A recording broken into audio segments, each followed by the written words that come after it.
నమస్కారం, welcome to గాంధీవం, the ఏరా ఆఫ్ ట్రూత్.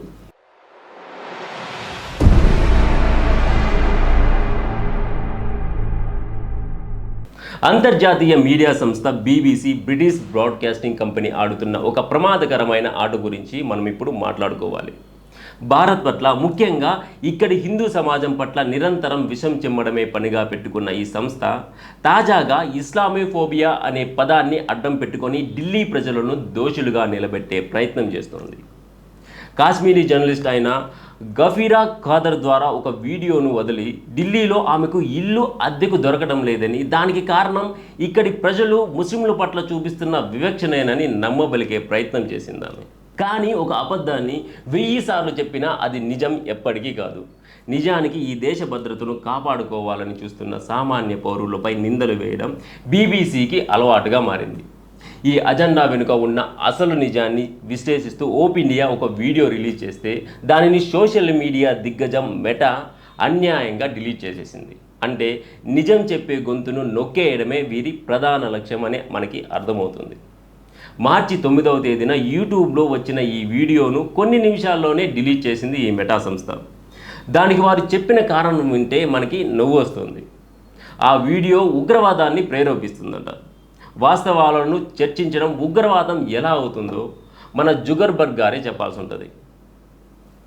బీబీసీ తన వీడియోలో ముస్లింలను బాధితులుగా చూపిస్తూ ఢిల్లీ ప్రజలు ముస్లింలకు ఇల్లు అద్దెకు ఇవ్వడానికి ఎందుకు భయపడుతున్నారనే ముఖ్యమైన విషయాన్ని కావాలనే దాచిపెట్టింది. అసలు ఆ ఫోబియా లేదా భయం ప్రజల్లోకి ఎందుకు కలిగింది? అది గాల్లో నుంచి ఏమైనా పుట్టిందా? లేదు కదా. ఈ దేశ రాజధానిలో ముస్లిం ఉగ్రవాదులు సృష్టించిన భయానక రక్తపాతం నుంచి అది పుట్టింది. కొన్ని నెలల క్రితమే ఆల్పలా యూనివర్సిటీలో చదువుకున్న ఒక ముస్లిం డాక్టర్ ఎర్రకోట సమీపంలో తనను తాను పేల్చుకొని ఎంతోమంది అమాయకులను పొట్టన పెట్టుకున్నాడు. ఆ డాక్టర్ ఒక్కడే కాదు, అతని వెనుక ఒక పెద్ద ముస్లిం ఉగ్రవాద ముఠానే ఉంది.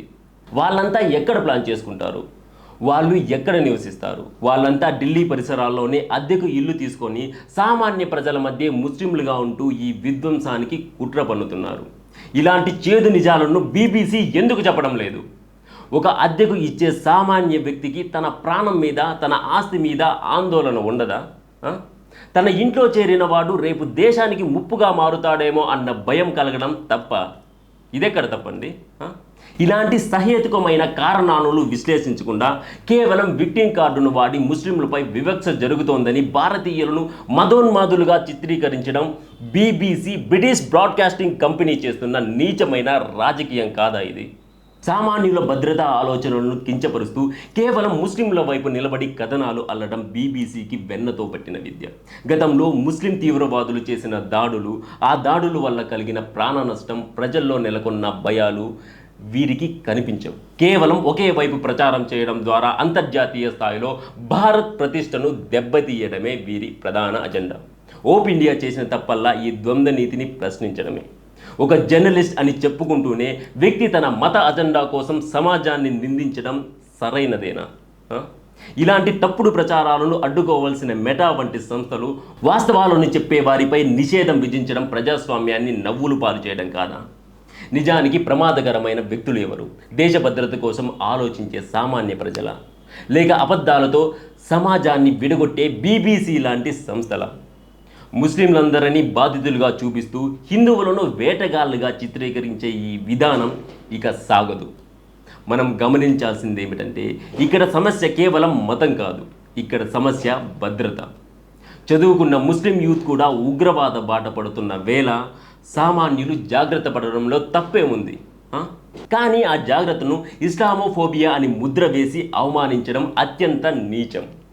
ఇలాంటి కుట్రపూరిత కథనాలను మనం తిప్పికొట్టాలి. భారతీయ సమాజం ఎప్పుడూ అందరినీ ఆదరించే గుణం కలిగి ఉంటుంది. కానీ ఆ ఆదరణను ఆసరాగా చేసుకొని దేశానికి ద్రోహం తలపెట్టే శక్తుల పట్ల ప్రజలు అప్రమత్తంగా ఉండటాన్ని తప్పుపట్టడం అవివేకమే అవుతుంది. మెటా సంస్థ తన ఆల్గారిథంను ఉపయోగించి నిజమైన వార్తలను అణచివేస్తున్న ప్రజల మధ్య ఉన్న అవగాహనను ఎవరూ చెరపలేరు. బీబీసీ వంటి సంస్థలు ముస్లింలను ఎంత సపోర్ట్ చేస్తూ ఎన్ని అబద్ధాలు అల్లినా ఈ దేశ భద్రత కాపాడుకోవడంలో భారతీయులు ఎప్పుడూ ముందే ఉంటారు. అబద్ధపు ప్రచారాలు నీటి బుడగలు లాంటివి. అవి ఎంతో కాలం నిలబడవు. వాస్తవాల వెలుగుల్లో ఇలాంటి కుట్రలు ఎప్పటికైనా బయటపడాల్సిందే. మన దేశం గురించి, మన ప్రజల గురించి తప్పుడు సమాచారాన్ని వ్యాప్తి చేసే ప్రతి శక్తి ఓడిపోక తప్పదు. ఈ వీడియో మీద మీ అభిప్రాయాలను కామెంట్ రూపంలో తెలియజేయండి. ఈ వీడియో కనుక నచ్చినట్టయితే లైక్ చేయండి, షేర్ చేయండి. కానీ సబ్స్క్రైబ్ చేసుకోవడం మాత్రం మర్చిపోవద్దండి. జాతీయవాద గళాన్ని సపోర్ట్ చేయండి. జై హింద్. భారత్ మాతాకి జై.